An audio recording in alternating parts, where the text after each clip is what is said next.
Bradesco, entre nós você vem primeiro.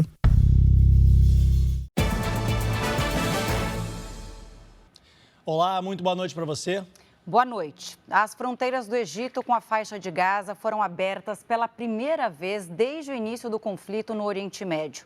20 caminhões entraram na região com ajuda humanitária. Em 15 dias de guerra, o número de mortos passou de 5.700, entre israelenses e palestinos.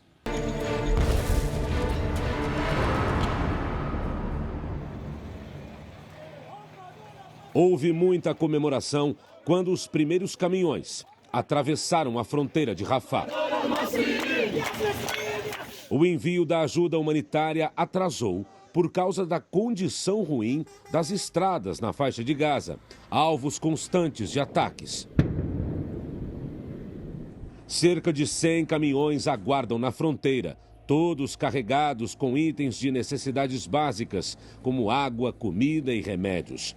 Mas, neste sábado, apenas 20 foram autorizados a atravessar o corredor, que logo foi fechado quando os veículos voltaram.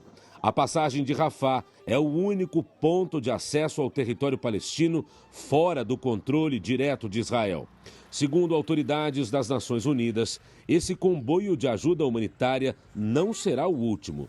Neste sábado, voluntários já separaram kits e começaram a distribuir comida para a população. O secretário de Estado norte-americano, Antony Blinken, pediu que a passagem de Rafah permaneça aberta para a entrada de mais ajuda para o povo palestino. Segundo a ONU, a Organização das Nações Unidas, os caminhões que entraram hoje transportaram 40 mil garrafas d'água, o que é suficiente para 22 mil pessoas em apenas um dia. Faz sentido que 20 caminhões sejam distribuídos para mais de 2 milhões de habitantes? Não é o suficiente, diz este palestino. Um porta-voz das Forças Armadas de Israel afirmou que não foi autorizada a entrada de combustível na faixa de Gaza, apenas alimentos, água e suprimentos médicos. Israel teme que o combustível chegue até integrantes do Hamas. Os ataques contra a faixa de Gaza continuam. Em Khan Yunis, no sul de Gaza, um prédio foi atingido. Moradores ajudaram no resgate das vítimas em meio aos escombros. Desde o início do conflito, 4.385 pessoas morreram na faixa de Gaza. Hoje, o exército israelense divulgou novas imagens dos soldados e tanques de guerra que estão de prontidão na fronteira. Além disso, houve um treinamento das tropas usando armamento real. Entraremos na faixa de Gaza. Iniciaremos uma missão operacional e profissional para destruir os agentes do Hamas e sua infraestrutura, disse o comandante Herzi Halevi durante um discurso para os soldados israelenses. Autoridades internacionais temem que a situação humanitária se agrave ainda mais com a operação por terra na faixa de Gaza.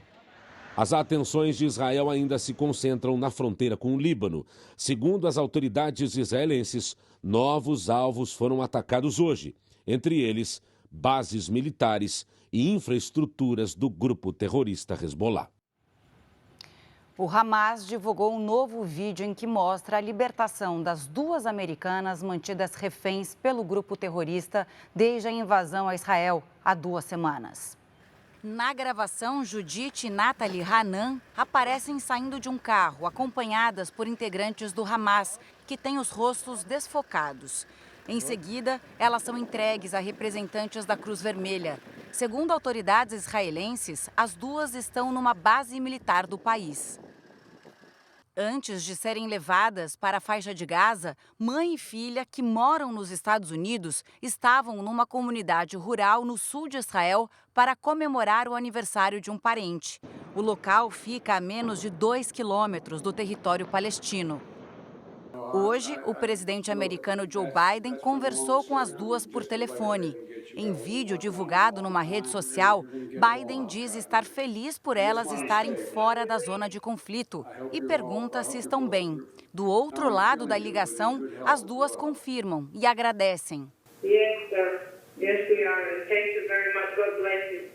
Segundo Israel, 210 pessoas que foram sequestradas no ataque do último dia 7 ainda continuam sob poder do Hamas. A maioria dos reféns é israelense. No entanto, há também cidadãos de países como Estados Unidos, Reino Unido e Itália.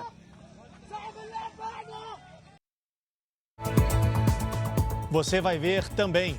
Reunião no Egito debate saída para a guerra, mas termina sem solução.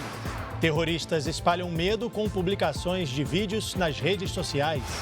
Famílias israelenses e palestinas relatam como os filhos estão lidando com a guerra. Atirador de elite brasileiro vai entrar em Gaza com o exército israelense. Mais 9 metralhadoras furtadas do exército são encontradas em São Paulo. E as medalhas brasileiras no primeiro dia dos Jogos Pan-Americanos.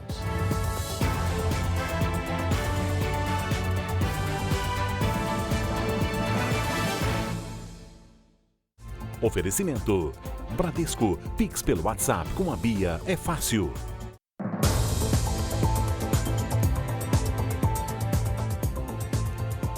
Um brasileiro, soldado do Exército de Israel, vive a expectativa para a ofensiva por terra das tropas israelenses na faixa de Gaza. O atirador de elite é o único brasileiro treinado para esta função na guerra contra o Hamas. Há 2 semanas, Alex Krimer, de 21 anos, treina em uma base militar no deserto, perto da faixa de Gaza. Ele é sniper, atirador de elite de uma tropa israelense. Passou 3 anos no exército de lá. Havia entrado na reserva há 3 meses. Com os ataques do Hamas, foi convocado novamente e nunca esteve tão perto de colocar os treinamentos em prática. A gente veio para ficar em forma, sabe? Para quando falarem vamos entrar em Gaza, tá todo mundo com equipamento pronto, tá todo mundo, sabe, com a cabeça no lugar. A gente fala, estamos prontos para a guerra, mas você nunca imagina que vai ter uma guerra. Alex gravou esta entrevista com a nossa equipe de dentro do acampamento no sul de Israel, mas não pode revelar o local exato. Os soldados aguardam o momento de entrar por terra na faixa de Gaza.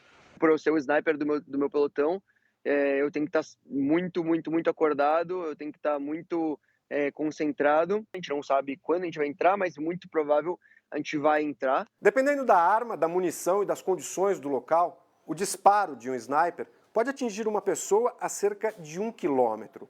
Quanto menor a distância, maior a precisão.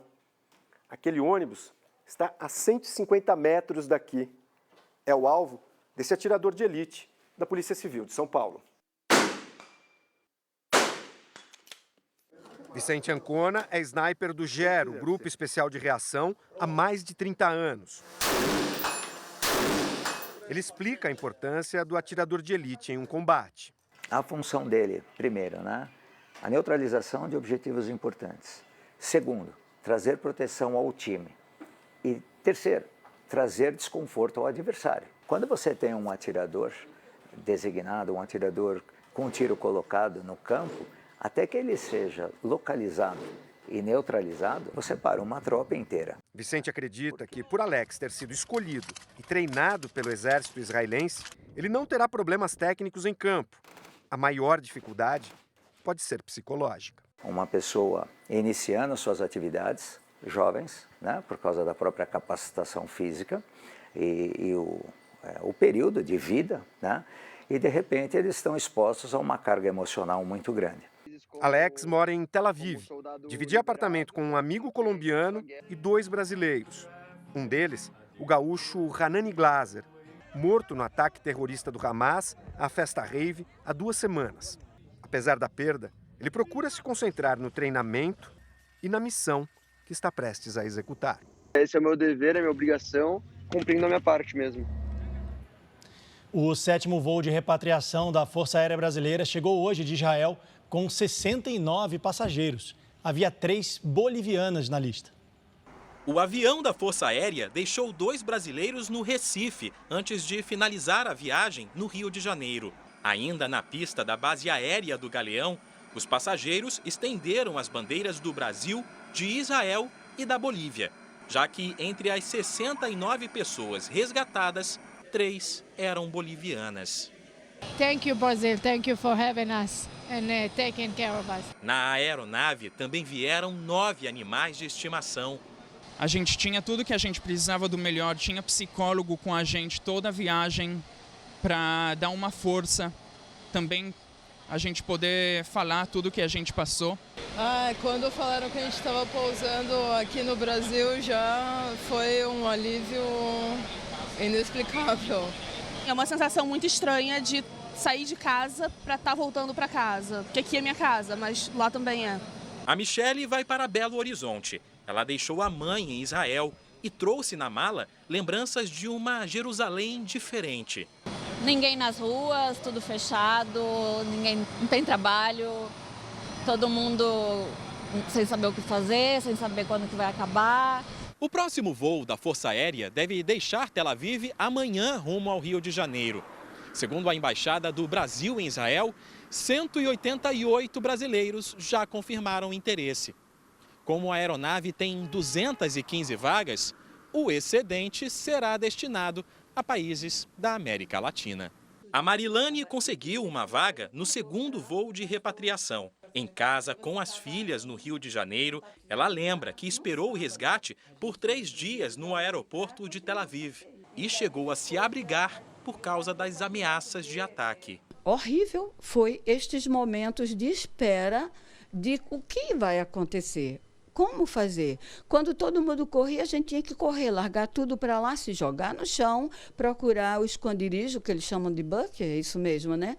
E cadê o esconderijo? Até então a gente não sabia onde era. Ao todo, os aviões da FAB já transportaram mais de 1.200 brasileiros e 44 animais de estimação. A gente tem que confiar que isso vai terminar do melhor jeito possível, sem gente ferida. A gente não quer ver nenhuma gente ferida. Eu perdi 3 amigos, não é fácil. Eu tenho certeza que eu vou entender as consequências disso, não hoje e no futuro. É difícil. Com base nesses depoimentos, a gente pode afirmar que quem convive de perto com a guerra leva traumas para o resto da vida. Desde os atentados terroristas do Hamas em Israel há 2 semanas, a população do país sofre com a tensão de um novo ataque, isso a qualquer momento. Com algumas escolas fechadas, aulas só pela internet. Então, cabe a mães e pais amenizar a rotina das crianças durante o conflito. A imagem é de aparente tranquilidade. É assim que os 2 filhos da brasileira Tamara, que mora a 100 quilômetros da faixa de Gaza, na cidade de Netânia, passam boa parte do dia, se distraindo no quarto de brinquedos. Nada diferente se por uma questão de segurança, o lugar da fantasia, de diversão, não tivesse sido instalado no abrigo da casa. Quando alguém mexe na porta ou o correio deixa alguma coisa na nossa porta, eles olham e falam, quem é? Coisa que não acontecia antes. Quando o pai coloca a chave na porta que vai entrar em casa, é o papai. Então, sim, acaba afetando minimamente, pelo menos aqui nos meus 2, a parte socioemocional, a parte emocional, né? A artesã Jéssica também é brasileira e vive há 16 anos em Israel. Atualmente, mora ao sul de Haifa, perto da fronteira com o Líbano, de onde partem ataques do grupo terrorista Hezbollah. E como a casa não tem abrigo, ela leva 3 minutos para chegar a um lugar seguro. E aí a gente fica aqui até o tempo passar, se chegar aqui a tempo. Parece pouco, mas os 3 minutos de caminhada para ela e os 4 filhos pequenos pode ser tempo demais. Se você não chegou no bunker nesse minuto e um míssil cai ou algum pedaço dele, por ele ter sido interceptado, cai perto de você, você pode morrer, você pode se machucar. E não tem nada mais importante que preservar os meus filhos. Para quem está no centro do conflito, como o brasileiro Hassan, que tenta deixar a faixa de Gaza com as 2 filhas, o perigo é constante. Não pode sair, não pode entrar. Eles ficam chorando, papai, vamos no shopping, queremos passear, essas coisas. E a gente está tentando fazer atividade aqui, mas o barulho da bomba e ataques que eles ouviram não ajuda muito. Além das questões relacionadas à segurança, que são prioridade, um grande desafio para os pais é tentar mostrar e falar sobre a realidade sem aumentar a sensação de medo, insegurança, criar traumas. Uma rotina exaustiva para os adultos. Proteger e, ao mesmo tempo, distrair crianças e adolescentes em idade escolar. Mas é que muitos estão em casa, longe da escola, estudando apenas de maneira remota. Segundo o último relatório do Escritório das Nações Unidas, só nos primeiros 12 dias de guerra, ao menos 167 escolas e unidades de ensino sofreram ataques na região de conflito, 20 delas ligadas à própria ONU, além de uma universidade. Na rede pública em Israel, para a maioria dos alunos, as aulas são pela internet. Tem sido assim na casa da Tamara, que também é professora e, além de tentar auxiliar os filhos em casa e distraí-los, tenta fazer o mesmo com os alunos, à distância, como professora de educação física. Um desafio daqueles. A gente conversa um pouco no começo da aula, como vocês estão, como vocês não estão. Alguém quer compartilhar alguma coisa, E eles contam coisas do dia a dia. 2 dos filhos de Jéssica ainda têm aulas presenciais. Ela conta que as crianças são treinadas para situações de emergência e nos mostra como está o ponto de ônibus para os estudantes, geralmente lotado. De manhã, normalmente, ele está cheio de crianças. Só que, dado o conflito, são muito poucos os pais que têm mandado os filhos com ônibus. Essa psicóloga especialista em família fala sobre como situações assim podem criar e reforçar traumas. As crianças, elas começam a ter muito medo da perda dos pais, da solidão, começam a ter ansiedade por isso, começam até a apresentar alguns sinais de depressão, medo de ficar o tempo todo sozinho, então elas querem estar sempre acompanhadas de um dos pais. E como a atitude dos pais é importante para tentar minimizar os efeitos na vida das crianças. Ele precisa comunicar o que está acontecendo sem expor a uma realidade muito dura, que é uma realidade da guerra mesmo, das pessoas machucadas, das pessoas sangrando, bomba explodindo. Você não precisa contar dessa forma, você pode usar uma forma lúdica para falar. Eles sabem sim que existe um grupo que eles denominaram, eles, não eu, um grupo malvado que chama Hamas, que entrou em Israel sem autorização e que fez muita coisa ruim, muita coisa não legal com pessoas daqui de Israel. Eles sabem dentro do limite da idade deles, eles sabem sim a história real. Ainda nessa edição, reunião no Egito debate saída para a guerra em Israel, mas termina sem solução. Abastecer o carro com diesel está mais caro. Já o preço do litro da gasolina caiu em todo o país, ou pelo menos deveria cair. É que a Petrobras alterou os valores nas distribuidoras, mas nem todo posto de combustível repassa o reajuste ao consumidor. Até ontem, a gasolina nesse posto era vendida a R$ 5,97 o litro. Com a redução, a Thaisa, que nem precisava abastecer, aproveitou. Aqui está 5,37. Passei por um que estava 5,77. Mas é bom que o consumidor fique atento. A redução nem sempre é repassada integralmente pelas distribuidoras. Ao adicionar o etanol em 27% na sua composição da gasolina C, que é adquirida pelo consumidor, essa redução passa a ser em torno de 9 centavos, né? Então, mas nada garante que esses 9 centavos vai chegar exatamente na bomba. Pode chegar mais ou até menos a redução. Dessa vez, a redução do preço da gasolina nas distribuidoras foi de 12 centavos por litro. No acumulado do ano, a queda é ainda maior, 27 centavos por litro. Deu uma baixada no preço, né? Ano passado a gente pagou quase R$ 8,00 na gasolina. Tá melhor.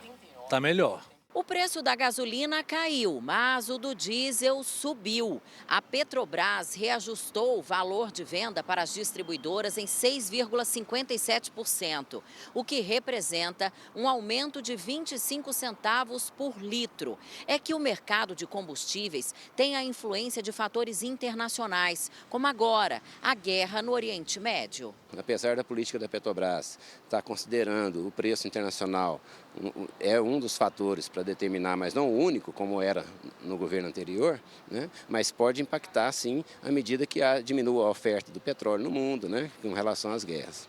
Para muitos, encher o tanque é um luxo, mas no cenário atual pode ser uma boa estratégia. sem guerra já tem alteração de preço, né? Então a gente está sempre deixando o tanque cheio, porque a gente não sabe o dia de amanhã, né?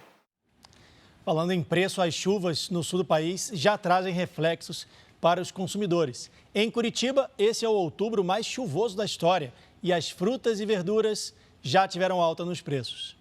A alface crespa ficou menor e mais cara. Nas últimas 2 semanas, o preço dobrou em Curitiba. A caixa passou de R$15 para R$30. Com 40 anos de experiência em feiras livres, seu Mário sabe que quando chove demais o preço sobe. Mas desta vez ele foi pego de surpresa. Alta de preço e principalmente a qualidade, né? Diminuiu bastante. O tamanho e a qualidade caiu. A alta também é sentida no preço da cebola, da couve-flor, do pimentão verde, da batata e da abobrinha, que subiram entre 20% a 30%.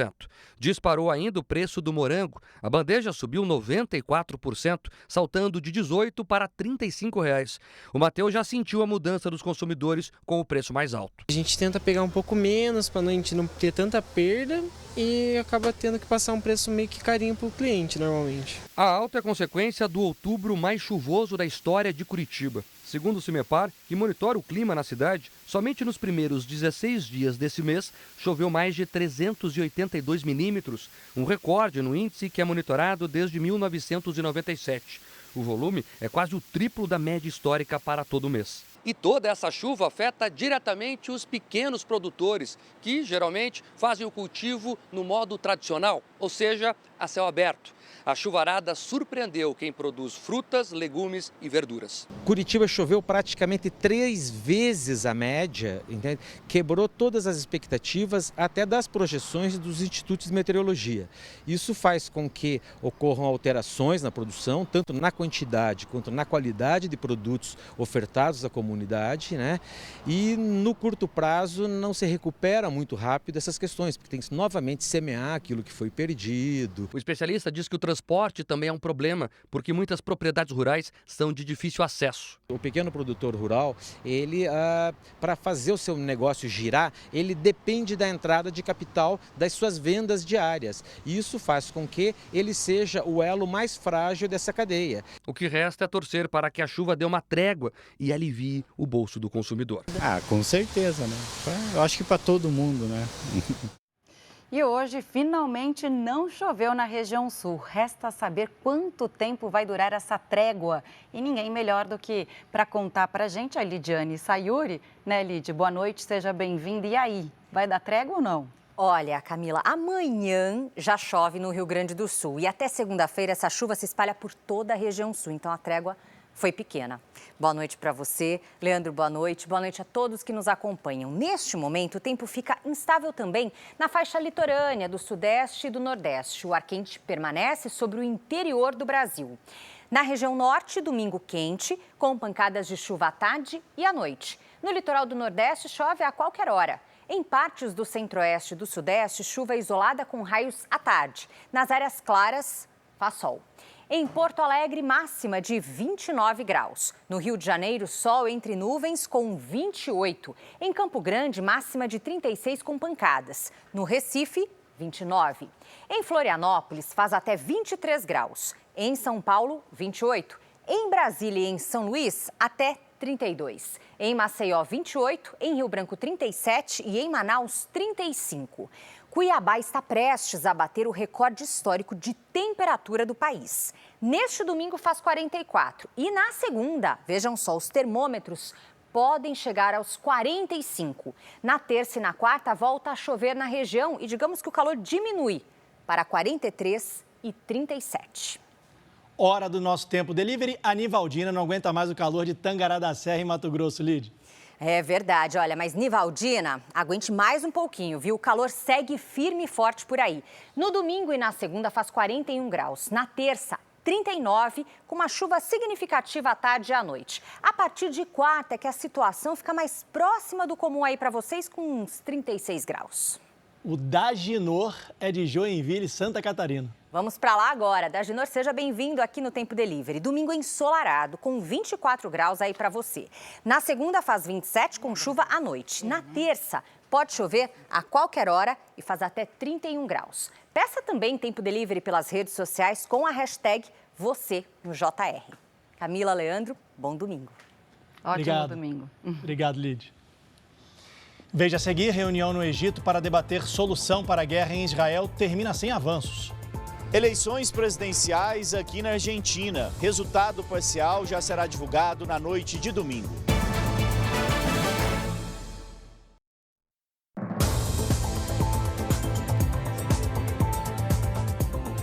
Os argentinos vão às urnas amanhã para escolher o próximo presidente da República. 3 candidatos têm chances de ir para o segundo turno. E a crise econômica que atinge o país é o maior desafio para quem vencer a eleição. A inflação disparou e chegou a quase 140% em 12 meses. Há um dia das eleições, não é difícil encontrar quem esteja indeciso pelas ruas de Buenos Aires.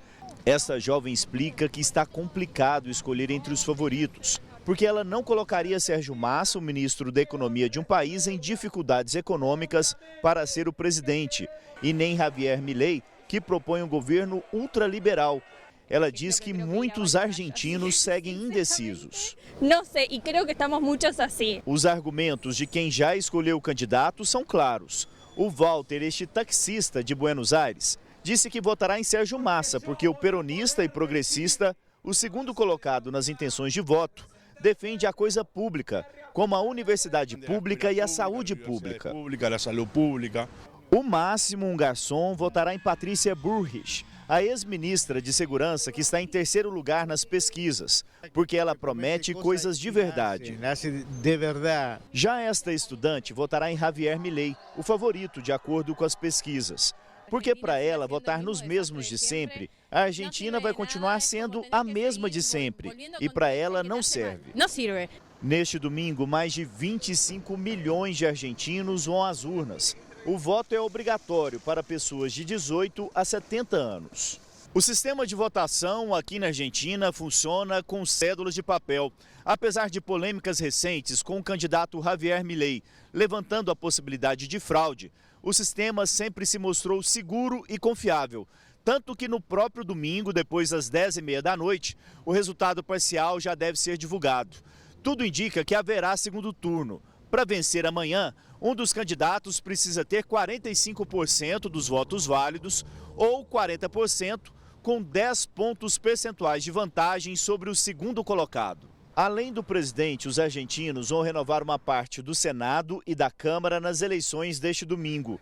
O que é certo é que por aqui, depois de anos de crise, com a inflação de quase 140% nos últimos 12 meses, que leva muitos argentinos para a linha da pobreza, o que a população mais espera é ter dias melhores.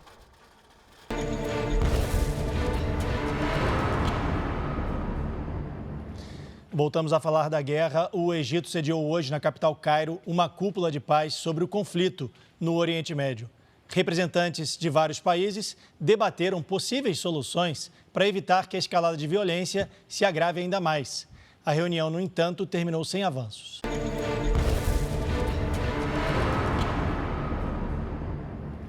Voltamos a falar da guerra. O Egito sediou hoje na capital Cairo uma cúpula de paz sobre o conflito no Oriente Médio.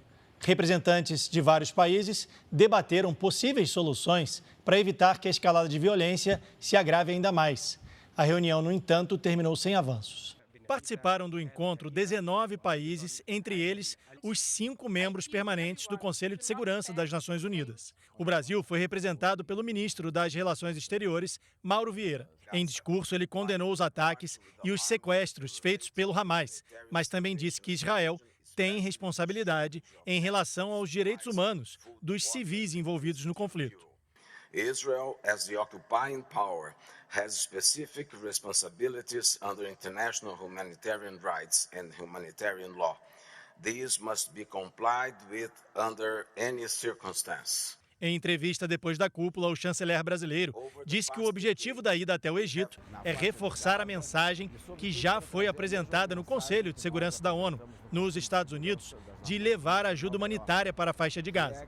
Chegado o momento de se tomar medidas de ajuda humanitária para aliviar o sofrimento do povo de Gaza. Não é possível mais que continuem com uma carência absoluta de todos os víveres, de todos os bens de primeira necessidade, até de água. precisamos discutir essa questão antes que a situação se transforme num problema humanitário de maior volume ainda. O Egito, que organizou a cúpula, é um importante mediador entre Israel e palestinos. Ainda hoje, veja como o exército israelense vai intensificar os ataques na faixa de Gaza. E o conflito no Oriente Médio é um dos destaques do Domingo Espetacular. A guerra no Oriente Médio. Roberto Cabrini encontra cenas de destruição impressionantes. A investigação sobre o ataque mortal contra um hospital em Gaza. E o medo de um conflito ainda maior na região. Estamos em um ponto estratégico dessa guerra, a fronteira entre 3 países. O que leva uma menina de 11 anos de idade a trancar os avós dentro do apartamento que ela mesma incendiou e depois sair para brincar de patins. Voltamos à cena desse caso. Revelamos o passo a passo do salvamento do casal que pulou do 4º andar. Eu tive uma conversa reveladora com Malga de Paula. A viúva de Chico Anísio falou sobre a disputa pela herança com os filhos do humorista. Eu desafio aqui qualquer pessoa provar que eu peguei 1 centavo. E como enfrenta um silencioso e delicado problema de saúde. E também tem estreia. Sula Miranda faz revelações sobre a vida e a carreira. E aí você tem que conviver com isso, com esse julgamento. No Domingo Espetacular. Depois da Hora do Faro. Veja a seguir: acidente com ônibus de viagem deixa 5 mortos em Brasília. Armas furtadas do Exército iriam para facções criminosas em São Paulo e no Rio.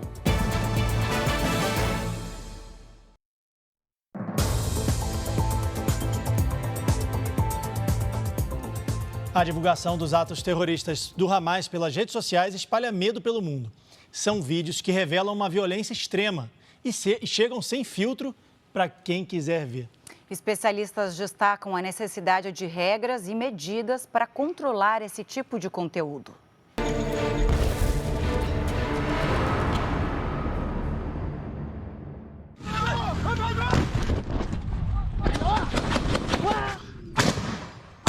Cenas de terror, casas invadidas e ataques contra moradores desarmados. Nas ruas, carros são atingidos por terroristas. Os vídeos foram gravados durante a invasão do Hamas e publicados em redes sociais. As imagens viralizaram em diversos países. As primeiras filmagens começaram a aparecer logo após o início da invasão a Israel. Alguns vídeos foram feitos com o celular, já outros foram bem mais produzidos e até editados por profissionais. Uma clara intenção de divulgar os ataques e causar medo à população. Para muitos especialistas, um verdadeiro terrorismo digital. Como a gente vive no mundo real e virtual, hoje a gente tem a extensão do terrorismo, dos atos terroristas, do mundo real para o mundo digital. O mundo digital, então, ela vai dar um impulsionamento para o terror que acontece na vida real. Segundo esse especialista em marketing digital, a fiscalização precisa ser mais rigorosa para evitar que a guerra se estenda pela internet. Quando você tem as regras muito claras, muito bem definidas, a possibilidade de haver é muito menor. O conteúdo que eu estou vendo, que o meu filho, enfim, ou uma pessoa idosa da minha família está consumindo nesses canais de comunicação que são tão presentes na vida atual, eles precisam passar por um filtro. Em 2011, terroristas do Estado Islâmico chocaram o mundo ao divulgar imagens da execução de reféns nas redes sociais. Especialistas dizem que, desde então, a falta de ação das plataformas em retirar esses conteúdos permite que as redes sociais sejam usadas por terroristas para espalhar medo entre a população. As plataformas entendem que há uma necessidade de liberdade de expressão irrestrita e, portanto, elas não vão moderar conteúdos terroristas, o que é lamentável. A gente precisa começar a discutir mundialmente a questão desses conteúdos que são totalmente ilícitos e só aterrorizam a sociedade. A empresa Meta, que administra o Facebook, Instagram e WhatsApp, afirma que monitora as publicações de perto e que desde o dia 7 de outubro, quando começou a guerra, já removeu pelo menos 800 mil conteúdos que violam a política do grupo. O Google, que controla a plataforma YouTube, não respondeu à produção do Jornal da Record. Um vídeo divulgado nas redes sociais e atribuído à Jihad Islâmica mostra como os extremistas do Hamas estariam esperando a ofensiva por terra do exército de Israel. Nas imagens, os túneis construídos sob a faixa de Gaza e soldados fortemente armados. O vídeo, de pouco de mais de 40 segundos, teria sido publicado hoje pela Jihad Islâmica, grupo terrorista aliado ao Hamas. Na legenda em árabe, uma provocação ao exército de Israel. Bem-vindo às profundezas do inferno. Uma referência aos diversos túneis que existem na faixa de Gaza e estão até a 30 metros de profundidade. Como você viu logo no início dessa edição, depois da entrada dos caminhões com ajuda humanitária na faixa de Gaza, a passagem foi fechada. O chefe de assuntos humanitários da ONU disse hoje que esse comboio não deve ser o último. Especialistas ressaltam a importância de órgãos internacionais considerados neutros para fornecer assistência humanitária na região. Apesar de todo o esforço diplomático de mediadores da ONU, da fila com mais de 100 caminhões parados há dias na fronteira com o Egito, apenas um comboio de 20 caminhões cruzou a fronteira com suprimentos e remédios. O Escritório das Nações Unidas de Coordenação de Assuntos Humanitários nos territórios palestinos afirmou que a ajuda não será suficiente para atender os mais de 2 milhões de pessoas que vivem na faixa de Gaza. Este especialista explica a importância da mediação de órgãos neutros no conflito. Alguns atores têm aparecido no meio dessa história. As Nações Unidas, por um lado, o Comitê Internacional da Cruz Vermelha, ou seja, organizações que atuam muitas vezes de ajuda humanitária e, apresentando-se como neutras, seriam confiadas tanto por parte dos palestinos quanto de Israel. Ele acrescenta que a posição política do Egito também dificultou o processo de abertura da fronteira com Gaza. Os governos do Egito e de Israel temem que a abertura da fronteira facilite a fuga e a entrada de terroristas no país. E existe a preocupação de que o envio de ajuda humanitária para a faixa de Gaza também favoreça a atuação do Hamas na região. Ao mesmo tempo que se trata de um país importante do mundo árabe, ele vem sendo pressionado pela sua população e também por outros países para ajudar mais os palestinos e, de alguma maneira, auxiliar no processo humanitário. Eu lembro que o Egito é um grande aliado norte-americano na região e que vem não só recebendo apoio militar dos Estados Unidos nas últimas décadas, como também apoio econômico. Desde o dia 7 de outubro, quando o grupo terrorista Hamas fez os primeiros ataques a Israel, o conflito só aumenta. E mesmo com o envio de ajuda humanitária, deve entrar em uma nova fase nos próximos dias, já que a entrada de Israel por terra na faixa de Gaza deve agravar ainda mais a guerra. A capacidade de Israel de destruir completamente o Hamas está ligado diretamente ao tempo que Israel vai ter que ficar em Gaza. As expectativas são de quase 8 meses de atuação militar. O que a gente está prevendo para as próximas semanas é a continuidade da tragédia humanitária e provavelmente o aumento das violências. Israel emitiu uma recomendação para que seus cidadãos não viajem para nenhum país árabe ou do Oriente Médio. Os israelenses devem evitar países como Turquia, Egito, Jordânia e Emirados Árabes Unidos. E os que se encontram nesses locais devem sair imediatamente. Segundo o comunicado, o motivo é o aumento significativo de protestos anti-Israel em todo o mundo, e em particular nos países árabes. O exército israelense vai intensificar os ataques na faixa de Gaza. O anúncio foi feito pelo porta-voz do Exército. Segundo ele, a intenção é minimizar os riscos para as tropas israelenses nas próximas etapas da guerra contra o Hamas. Autoridades do país ainda afirmam que os ataques aéreos miram posições estratégicas do grupo terrorista. O Exército de Israel se prepara para uma invasão por terra na faixa de Gaza.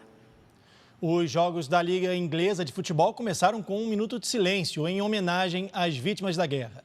A Premier League lamentou as mortes e anunciou que as homenagens vão acontecer em todos os jogos desse final de semana. Os jogadores entraram em campo com braçadeiras pretas, em sinal de luto pelas vidas perdidas. Vamos falar agora de esportes. O Brasil já subiu ao pódio no primeiro dia dos Jogos Pan-Americanos, em Santiago, no Chile. Foram até agora 12 medalhas, 4 de ouro. Uma delas foi conquistada no skate pela fadinha Raíssa Leal. Os esportes radicais abriram caminho para o Brasil. Foram 2 medalhas na Cordilheira dos Andes, na prova de ciclismo mountain bike. O mineiro José Gabriel de Almeida e a paulista Raíssa Goulão ganharam bronze. Mas a maior expectativa do dia para o Brasil estava aqui na pista de skate, modalidade que participa dos Jogos Pan-Americanos pela primeira vez. E nessa estreia, todos queriam ver uma certa fadinha de apenas 15 anos, que não decepcionou e brilhou mais uma vez.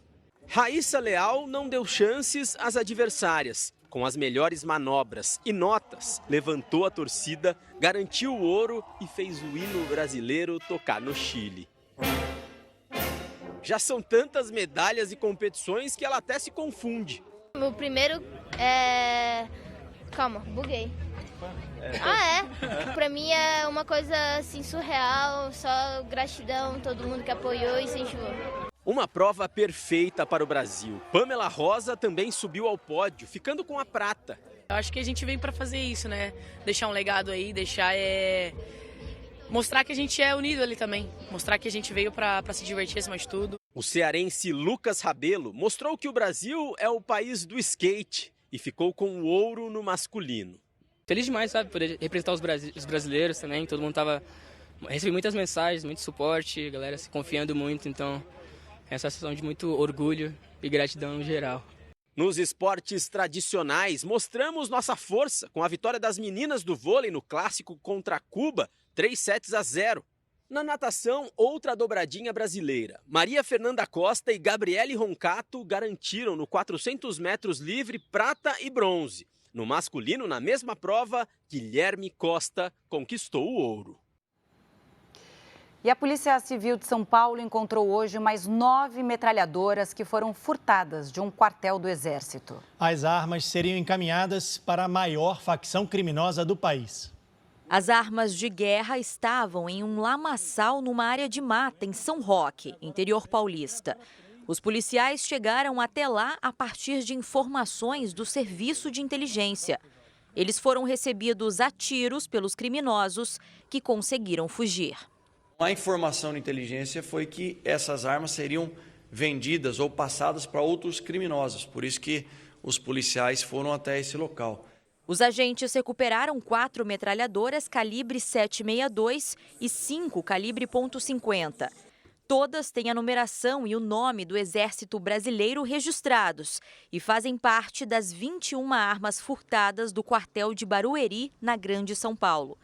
O desvio teria acontecido entre os dias 5 e 8 de setembro e só foi descoberto em 10 de outubro. Logicamente que há um inquérito policial militar em curso e há militares que estão como suspeitos.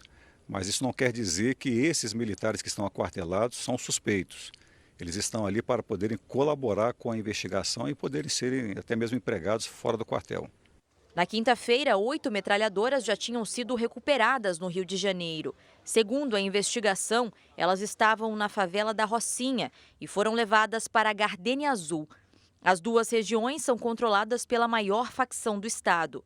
As armas seriam usadas na disputa territorial com as milícias. As metralhadoras apreendidas aqui no Rio de Janeiro foram encaminhadas à perícia técnica e passarão por novos exames.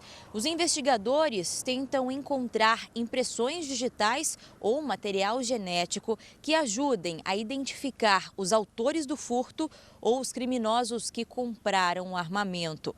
Uma reunião entre as polícias civis do Rio e de São Paulo e integrantes do Ministério Público Militar deve definir os rumos da investigação. 4 metralhadoras .50 ainda estão desaparecidas. Elas podem disparar até 550 tiros por minuto, furar blindagens e derrubar aeronaves. O inquérito policial militar segue em sigilo. continua com o trabalho de inteligência, monitorando os principais líderes de organizações criminosas que, via de regra, possam receber esse tipo de armamento, na busca e na tentativa de recuperar esse armamento o mais rápido possível. Em Minas Gerais, um vídeo mostra o momento em que uma carreta é perseguida por um carro numa rodovia que corta a região metropolitana de Belo Horizonte. O motorista chega a andar na contramão e atravessar o carro na pista para bloquear a passagem do caminhão. Mas o veículo pesado segue em frente e empurra o carro até ele sair do caminho. Segundo o motorista, o carro dele foi atingido na traseira pelo caminhão e, por isso, ele iniciou a perseguição. Um ônibus de turismo tombou na BR-070 em Brasília. Pelo menos 5 pessoas morreram na hora e dezenas ficaram feridas. Eu vou falar com a repórter Vanessa Lima, que tem mais informações. Boa noite, Vanessa. Boa noite, Leandro, Camila. O ônibus saiu do Maranhão e já tinha chegado a Brasília quando o acidente aconteceu. Havia 32 passageiros no veículo. Uma testemunha que passava pela rodovia filmou o momento exato do tombamento. Chovia muito na região. Dezenas de feridos, entre crianças e adultos, foram levados para hospitais da região. O resgate das vítimas que ficaram presas às ferragens terminou agora há pouco. De acordo com a Agência Nacional de Transportes Terrestres, o ônibus era clandestino e estava tentando fugir da fiscalização na rodovia. Camila, Leandro. Obrigado, Vanessa. O governo demitiu os 2 oficiais da Agência Brasileira de Inteligência, a ABIN, presos ontem numa operação da Polícia Federal que investiga o rastreamento de celulares sem autorização judicial. As demissões de Rodrigo Colli e Eduardo Arthur Izique foram publicadas no Diário Oficial da União. Os 2 foram presos na operação da Polícia Federal, que investiga o uso de software para rastrear a localização de celulares sem autorização judicial. Entre as vítimas do monitoramento ilegal estariam servidores públicos, jornalistas, políticos e até ministros do Supremo Tribunal Federal. O programa foi adquirido com dinheiro público pela Agência Brasileira de Inteligência por R$ 5.700.000. A compra sem licitação foi feita em dezembro de 2018 e o contrato terminou em maio de 2021. De acordo com a ABIN, o monitoramento deixou de ser feito quando o contrato foi encerrado. O software usado, conhecido como First Mile, foi desenvolvido por uma empresa israelense. A ferramenta permite o monitoramento de até 10 mil celulares a cada 12 meses. Para isso, basta digitar o número do telefone. O programa é usado para identificar a localização dos celulares.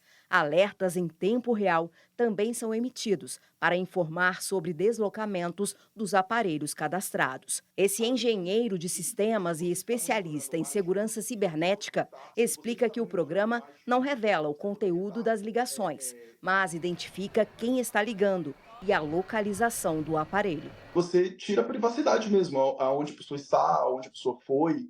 Além de, se você está monitorando mais de um indivíduo, você poderia estar cruzando informações do tipo se esses indivíduos estiveram próximos ou estiveram no mesmo prédio. Então, com uma precisão muito boa, você consegue explorar a localização dessas pessoas apenas com a identificação das torres de que um determinado celular está conectado. Segundo o especialista, não é possível saber se um telefone está ou não sendo rastreado. Para ele, a segurança das informações sigilosas deve ser uma obrigação das operadoras de telefonia. Porque o indivíduo está confiando na operadora. Então, na verdade, essa é uma questão que exige que as autoridades investiguem profundamente como foi feito para descobrir como que foi feito o acesso, né? Se foi, por exemplo, de maneira lícita num caso prévio, eles conseguiram acesso e depois se utilizaram desse acesso para fins ilícitos, ou se foi uma vulnerabilidade, por exemplo, e as operadoras têm a obrigação de manter sistemas seguros. Então, acho que nesse caso é muito complicado o indivíduo ter essa segurança. Ele precisa confiar que a operadora está fazendo o trabalho dela. Hoje pela manhã, o presidente Lula ficou 2 horas em um hospital particular em Brasília para fazer uma radiografia do quadril. Segundo a equipe médica, o exame faz parte da revisão pós-operatória e vai ajudar a definir se ele pode ou não sair do repouso. O presidente pretende voltar a despachar no Palácio do Planalto na semana que vem. No final de setembro, Lula foi submetido a uma operação para a colocação de uma prótese no quadril e também retirou o excesso de pele na região das pálpebras. Hoje foi o dia D de multivacinação em Porto Alegre. Foram aplicados imunizantes contra a hepatite B, além da BCG, vacina tríplice viral e contra a Covid-19. Segundo o Ministério da Saúde, entre 2015 e 2022, as coberturas vacinais apresentaram queda significativa no Rio Grande do Sul. No Rio de Janeiro, um casal foi preso em flagrante na rodovia Presidente Dutra, na Baixada Fluminense, transportando cerca de 1.000 munições de fuzis que estavam escondidas no estepe do carro. Segundo o casal, o material veio do Paraná e seria entregue no bairro de Copacabana. A General Motors anunciou hoje demissões nas fábricas de São José dos Campos, São Caetano do Sul e Mogi das Cruzes, em São Paulo. Os desligamentos foram comunicados por e-mails e telegramas. Segundo o sindicato, os funcionários foram pegos de surpresa. A GM atribuiu as demissões às quedas nas vendas e nas exportações. A pesquisa de uma vacina brasileira criada para ajudar usuários de crack e cocaína foi premiada nesta semana. Camila, esse imunizante pode tratar a dependência química e prevenir doenças em bebês que foram expostos às drogas durante a gravidez. A vacina, desenvolvida por pesquisadores da Universidade Federal de Minas Gerais, foi a mais votada por médicos de 17 países e superou outras 11 iniciativas latino-americanas no campo da saúde. Como prêmio, o projeto recebeu 500 mil euros, o equivalente a mais de 2 milhões e 600 mil reais. Nós esperamos que com esse prêmio, com a visibilidade maior, todos os órgãos governamentais enxerguem a importância do projeto e forneçam os recursos necessários para que a gente consiga fazer com que esse conhecimento vire uma tecnologia, trazendo qualidade de vida para a população e riqueza para o nosso país. Os estudos começaram em 2015. Chamado de Calix-Coca, o imunizante produz anticorpos que se agarram às moléculas da droga. A substância fica retida na corrente sanguínea e impedida de passar pela barreira protetora do cérebro.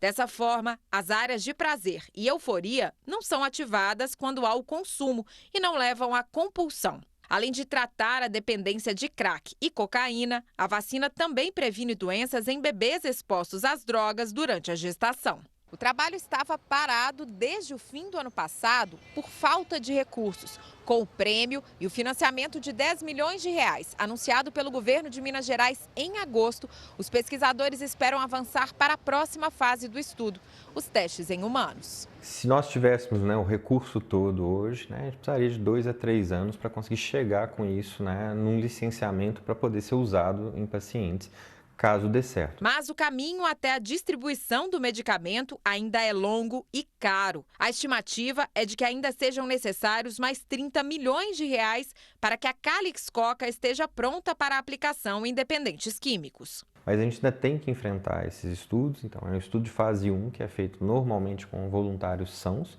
pessoas que não têm doenças, porque a ideia é ver se a vacina ela produz anticorpos e se ela não produz efeito colateral. A Vale apresentou uma proposta de acordo aos familiares das vítimas da tragédia de Brumadinho. A empresa prevê o pagamento de R$100 mil para quem desistir das ações judiciais. Esta mulher de 42 anos perdeu o marido no rompimento da barragem da Vale em Brumadinho em 2019. Quase 5 anos depois da tragédia, a mineradora procurou a família e propôs um acordo de indenização no valor de R$100 mil.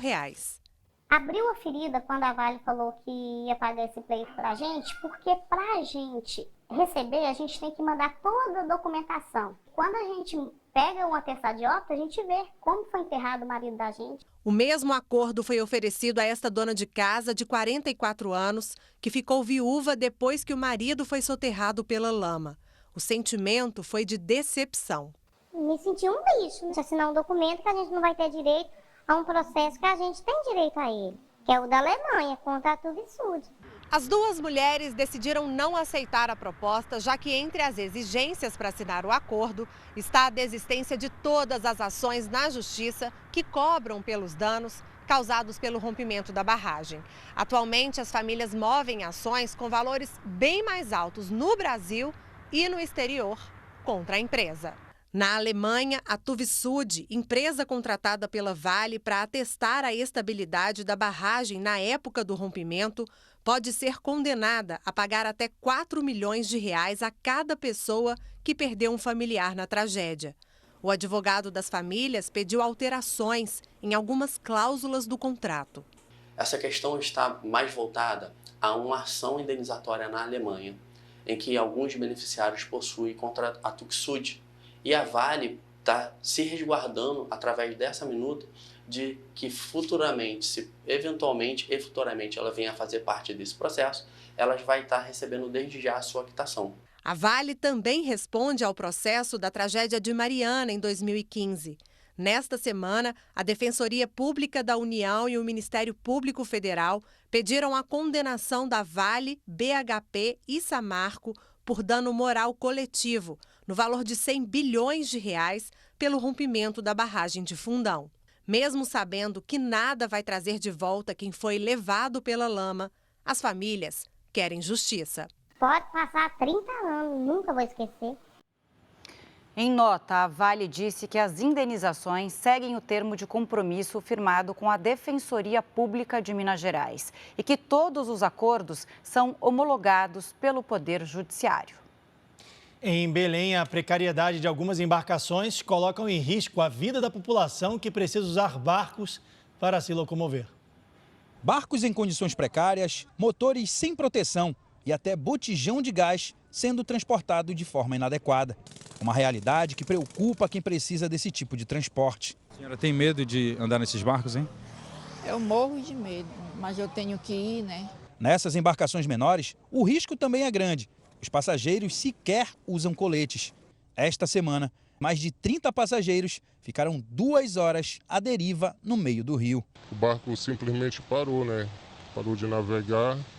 O motor continuou funcionando, mas ele parou de navegar. No último sábado, passageiros de um navio também levaram um susto. A embarcação seguia de Belém para Manaus, mas foi tomada pela água quando passava pela Baía do Guajará. A Capitania dos Portos abriu um inquérito para apurar o caso. Segundo a Marinha, só este ano, 12 pessoas morreram em 6 naufrágios registrados em rios paraenses. No ano passado, o número de vítimas chegou a 27 em 11 naufrágios. 70 embarcações irregulares foram apreendidas de janeiro para cá. Entre os principais problemas estão a falta de documentação, coletes salva-vidas, extintores, além da superlotação. Nós temos pelo menos uma equipe embarcada na lancha fazendo essa fiscalização. Fiscalização na cidade de forma aleatória ou quando eu tenho alguma suspeita ou alguma denúncia. Essa especialista em engenharia naval reforça a necessidade de ampliar a fiscalização em um estado tão grande como o Pará. Aumentar o número de agentes fiscalizadores, mas só que como é uma área tão extensa, seria inviável ter uma patrulha em cada furo de rio da região. Então, o trabalho seria mesmo a conscientização da comunidade. A imprudência também colabora para os acidentes. Nesse barco, os coletes estavam disponíveis, mas poucos passageiros usaram o equipamento. Geralmente só usamos quando o barco ele apresenta algum perigo mesmo da gente pensar que ele vai afundar e a gente coloca como última alternativa. Vamos mudar um pouquinho de assunto. As baleias jubarte já se despedem do litoral brasileiro. Que pena, né, Camila? Pena. A espécie começou a chegar aqui ao país em julho, em busca de águas mornas para se reproduzir. Este ano, boa parte delas escolheu passar a temporada no litoral da Bahia. E durante 3 meses, mamães e filhotes fizeram a alegria de moradores e turistas. Do alto dos 40 metros da Torre do Farol da Barra, em Salvador, muita gente veio prestigiar a beleza dessas simpáticas visitantes. 842 baleias jubarte foram vistas daqui. O local estratégico passou a ser ponto de observação fixo nessa temporada de migração da espécie. É maravilhoso, é sempre uma nova experiência. Lindo, lindo, muito lindo. As baleias jubarte costumam chegar aqui no mês de julho, em busca das águas mornas do nosso litoral para o período de reprodução. A espécie costuma ficar em média 3 meses e nesta temporada elas escolheram Salvador para passar mais tempo. Somente na Baía de Todos os Santos foram avistadas 39.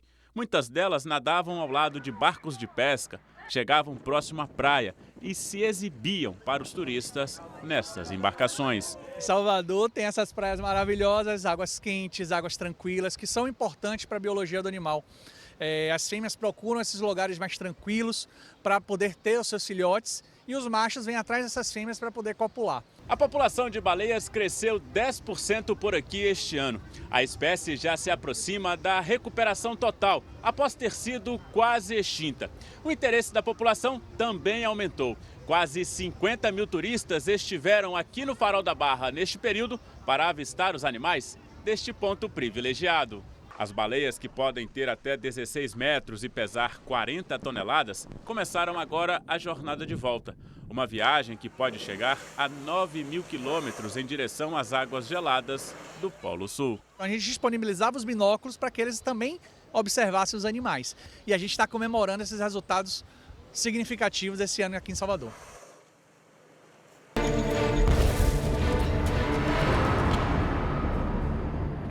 Agora, uma última atualização da guerra no Oriente Médio.